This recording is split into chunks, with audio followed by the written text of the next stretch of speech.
ഈഴവർക്ക് അർഹതപ്പെട്ട ഇത് ലഭിക്കുന്നില്ല, അത് മുസ്ലിങ്ങൾ സാമൂഹികവും സാമ്പത്തികവുമായി മുന്നോട്ടാവസ്ഥയിലാണെന്ന് പറയുമ്പോൾ അത് കണ്ടെത്തുന്നതിനൊരു ജാതി സെൻസസ് അനിവാര്യമാണ്. അല്ല, എന്റെ ചോദ്യം തിരിച്ചാണ്. രാജ്യവ്യാപകമായി ജാതി സെൻസസ് ആവശ്യപ്പെടുന്നവർ എന്തുകൊണ്ട് ഈ യാഥാർത്ഥ്യം കണ്ടുപിടിക്കാനുള്ള ഒരു അന്വേഷണം കേരളത്തിൽ നടത്തുന്നില്ല? രാജ്യവ്യാപകമായി സെൻസസ് നടത്തുന്ന അവിടെ ഇരിക്കട്ടെ.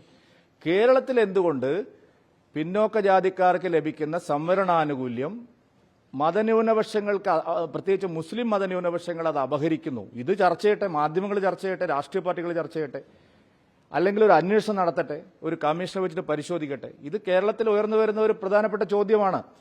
ആ ചോദ്യത്തോട് പുറംതിരിഞ്ഞു നിൽക്കാൻ പ്രശ്നത്തെ വർഗീയമായിട്ട് കാണുകയല്ല വേണ്ടത്. അതുകൊണ്ട് വെള്ളാപ്പള്ളി നടേശൻ മുന്നോട്ട് വെച്ച ആശയം, BJP പ്രസിഡന്റ് നില ചർച്ച ചെയ്ത വിഷയം കേരള സമൂഹം ചർച്ച ചെയ്യട്ടെ. മതപരമായ സംവരണത്തിന്റെ പേര് പറഞ്ഞ് യഥാർത്ഥത്തിൽ കേരളത്തിലെ പിന്നോക്ക ജാതിക്കാർക്ക് ലഭിക്കേണ്ട സംവരണ ആനുകൂല്യം അപഹരിക്കപ്പെടുന്നു. അതാണ് പോയിന്റ്. അതിന്റെ മേൽ ഡിസ്കഷൻ നടക്കട്ടെ. അതൊരു ഒരു ചർച്ചാ വിഷയമായിട്ട് കേരളത്തിൽ മാറട്ടെ. അല്ല, ഞാൻ നേരത്തെ തന്നെ പറഞ്ഞു, മലപ്പുറം പല കാര്യങ്ങളിലും കേരളത്തിന്റെ മറ്റു ഭാഗത്തുള്ളതുപോലെയല്ല അവിടെ കാര്യങ്ങൾ നടക്കുന്നത്. നേരത്തെ തന്നെ ആക്ഷേപമുള്ളതാണ്.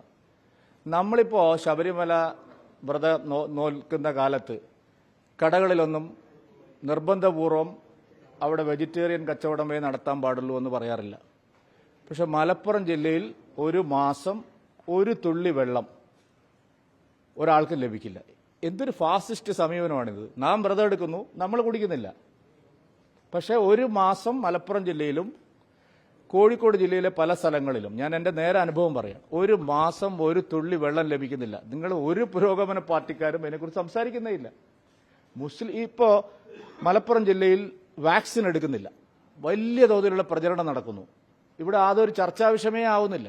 വാക്സിനേഷനെതിരായിട്ടുള്ള ബോധപൂർവമായിട്ടുള്ള ക്യാമ്പയിൻ. ഒരു വീട്ടിൽ ഒരു സ്ത്രീ 5 പ്രസവം വീട്ടിൽ നടത്തി. ഞങ്ങൾ ആദ്യം വിചാരിച്ചു അത് അവരുടെ അറിവില്ലായ്മയാണ്. അങ്ങനെയല്ല, അതിനപ്പുറത്തൊക്കെ വലിയ തോതിലുള്ള അതിന്റെ പിന്നിൽ ആൾക്കാരുണ്ട്. അതായത് ആശുപത്രിയിൽ ചികിത്സയ്ക്ക് പോകരുത്, വാക്സിനേഷൻ പാടില്ല. ഇതൊക്കെ കാണിക്കുന്നത് എങ്ങോട്ടാണ്? ഒരു തരത്തിൽ റാഡിക്കൽ എലമെന്റ്സ് അല്ലെങ്കിൽ അത്തരം നിഗൂഢ ശക്തികൾ ഈ രീതിയിൽ വലിയ പ്രവർത്തനങ്ങൾ അവിടെ നടത്തുന്നുണ്ട്. മുസ്ലിം ലീഗിന്റെ അപ്രമാദിത്വം ചോദ്യം ചെയ്യാൻ ആരും തയ്യാറില്ലാത്തതുകൊണ്ട് ഇതൊന്നും പുറത്തു വരുന്നില്ലെന്നേ ഉള്ളൂ. ഒറ്റപ്പെട്ട സംഭവമല്ല സർ. രാമനാട്ടുകര മുതൽ തൃശൂർ ജില്ലയുടെ അതിർത്തി വരെ ഒരു മാസക്കാലം ഒരു തുള്ളി വെള്ളം ആർക്കും കിട്ടില്ല. ഇത് ഒറ്റപ്പെട്ട സംഭവമല്ല, അതൊന്നും ഞാൻ പറയുന്നില്ല. ഉച്ചക്കഞ്ഞി മുടങ്ങി പല സ്ഥലത്തും, വലിയ പ്രക്ഷോഭങ്ങൾ വേണ്ടി വന്നു. നിങ്ങൾ ഡൽഹിയിൽ ഇരിക്കുന്നുണ്ടായിരിക്കും നിങ്ങൾക്ക് മനസ്സിലാവാത്തത്. അതായത് കേന്ദ്ര സർക്കാർ സംസ്ഥാന സർക്കാരും കുട്ടികളുടെ ഉച്ചക്കഞ്ഞിക്ക് വേണ്ടി നൽകുന്ന സാമ്പത്തിക സഹായം എങ്ങനെയാണ് അവർ അത് മുടക്കുന്നത്?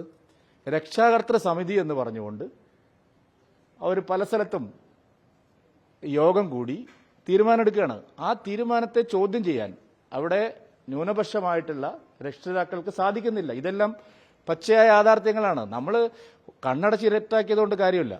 എത്രയോ സ്കൂളുകളിൽ കുട്ടികൾക്ക് ഉച്ചക്കഞ്ഞി കിട്ടുന്നില്ല. അതെന്തൊരു ന്യായമാണ്? എനിക്ക് മനസ്സിലാവുന്നേ ഇല്ല. അങ്ങനെ ഒരു ന്യായം എങ്ങനെയാണ്? കുട്ടികളുടെ എല്ലാവർക്കും അറിയുന്ന കാര്യം വീണ്ടും ചോദിക്കണം.